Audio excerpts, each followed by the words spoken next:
Hello friends, it's Erin with the Little Urban Farm, and today I thought we would take a look at eggplant. So I have harvested quite a bit of it, and you can see behind me it's getting rather tall, but it's loaded up with flowers, and it's really been delicious. I'm going to try to find some different things that we can cook with it, and I'll share that. But I also wanted to talk about how to pick it, and also some of the common pests that you might find. This is what the eggplant flowers look like. They're just little purple flowers, and once these get pollinated, you get something a little more like they'll close up, and then you'll start seeing a little fruit. Now that white on there is perfectly fine. That's perfectly normal. Some varieties are white, but that will, as it grows, that will darken. And then they'll continue to get bigger and bigger. The way that you pick your eggplants isn't always necessarily based on size. You want to pick them while they're still shiny. See that shiny gloss on there? When they start turning kind of a matte finish, that means that they're producing more seeds, and that's going to turn into an eggplant you're probably not going to want to eat. So look at them, decide if you want to try to let them get a little bit bigger, but if you notice them starting to go to a dull finish, you'll want to pick them. Here's one that was towards the bottom, and normally something this size, because that looks rather small, I would probably think that that's okay. There is some shiny still on it, but if I flip this over, notice how that is very kind of dull, and it's not as vibrant purple. This one has probably gone to seed, and I wanted you guys to see the difference. So here's one that should be fine. Look how dark that is compared to the other one. This one is not going to be good. This one is. You want to pick them before they get to this stage. So if you take a good look here, you'll see I've got a lot of holes in these leaves. So when these eggplants first started, and I've only got 3, so they're taking up a good amount of space. They're growing really, really well. They're producing really well. In fact, I see one down there I can pick. But we had aphids in the beginning, and I haven't seen too many of those since. I did some applications of neem oil, and I think I also ended up finding some praying mantis in my yard, so I released them over here. And slowly but surely, the aphid issue cleared up. Now, to look at these, I don't see any aphids. I'm seeing, I don't know what that little brown guy is there, but what I have noticed in my garden for the first time is flea beetles. I think that might be one right there. They are little teeny tiny beetles, and they are chewing on the leaves. Now, when your plants are established, I don't think it'll hurt the plants, so I'm honestly not going to do anything.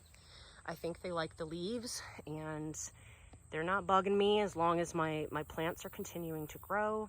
So I'm actually going to let them go and hope that nature takes its course. In fact, here's a guy right here. Maybe he's nibbling, I don't know. But that's what I think is causing all of these holes in these leaves. So my poor eggplant look terrible, but the fruit is producing just fine. The plants are producing just fine. So I'm just going to let them go, and I'm not going to treat. Now, I don't really know how you would treat flea beetles. I've seen a lot of videos online where people are using things like 7 dust. I don't use that in my garden because it is not an organic pesticide.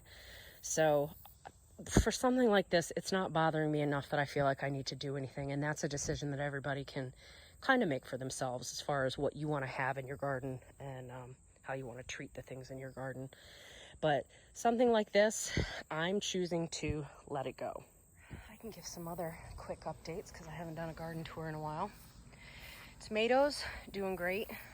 We've had some 90, almost 95 degree days, so we're not flowering too much, though there's still some. Tomatoes drop their flowers when it gets a little bit too hot for them. But you can see I've still got tomatoes ripening. Same with the cherries. The cherries are still going absolutely wild. What is changing is my squash and zucchini. So the zucchini hasn't done as well for me this year, and I've done everything I can to keep them alive. But I've now gone back to work, and so it's a little harder for me to be out here every single day and keep an eye on things. So you'll see that one right there. Definitely got borers in it. I sheared the top off thinking that maybe I saved it, and clearly I did not. So we're gonna go ahead and pull this one up. Wow. Wow, look at those roots. Whew. That one there died a little while ago. I think that one was the transplanted one. But you'll notice some of these aren't looking as good as they once were. There are some yellowing leaves and things in here. I've got some pests that are showing up here and there. And really it's because I just haven't been dedicating the time that I need to, and I get to come out and try to fix some of the stuff. But I'm not too worried because we're also getting to a change of seasons soon, and I'd like to plant some other things. So first I will plant beans, because planting these in these planter pots really did not work well. I don't know what I did wrong. I have fertilized them, but they really just, I haven't really harvested any beans out of all that. So next year I definitely will not be doing those in planter boxes again, but I can do a fall crop, so I'll be getting ready for that. The squash, these are still hanging on. I'm still pulling some of these here and there, but again, you know, I'm getting some different pests and things that are grabbing hold in here. But if these free up, that I can let the strawberries grow. This one I can put something else in. Even these ones over here are still holding on, believe it or not. So I've done a really good job of holding on to those as long as I possibly can.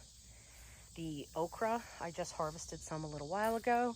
The method of cutting off the leaves to keep up with them is working pretty good. I did harvest some that got away from me because I haven't been out here in a couple days. So if I get a chance, I might do a little mini video on TikTok so that I can show you how you know that your okra is not gonna be good for cooking or eating if you're not familiar with it. But otherwise, I'm actually harvesting a lot of okra right now, which is fabulous. And they're still hanging on very, very strong. Cucumbers have been dying off for quite some time now. As you know, the heat, it just hits this point, it's too much for them. So a lot of the leaves are dying, but there's still some coming through. They're not completely gone. So here's one here. Here's one here that I can take. I mean, they're definitely misshapen, some of them, but doesn't matter to me. I just cut them up and put them in salads or whatever. So as soon as I can reclaim that trellis, I will fix it so it's standing upright, and then I might be able to plant something else on that, like peas or something else that might climb for the colder seasons. Maybe some climbing beans or something. This is the other side of the tomatoes. See, they're still doing great. I just harvested, so you don't see many in there. But so yeah, and the peppers are just exploding. They're going absolutely crazy. So everything's doing pretty good, but we just might be getting ready to say goodbye to a few things, and that's just part of the process. Just because something dies, it doesn't mean that it's necessarily something you've done wrong. It's part of the life cycle of plants. So, you know, you chalk it up to, hey, I did the best that I could, and you keep moving forward. If it's your first year and you're really struggling because things are dying, it's okay. It's a learning process. For me, I know that I've gotten quite a lot from these plants already, so I'm not upset that this is happening at this point. Same with the cucumbers. Like, I know that this is part of the process of it getting to August. It is so hot. They're done. So don't take it as a personal affront if something dies off on you. It also may be just part of that timing in that cycle. So anyway, thank you for coming with me today to look at the eggplants, and also just for a little quick tour, and I will see you next time. Let's grow together.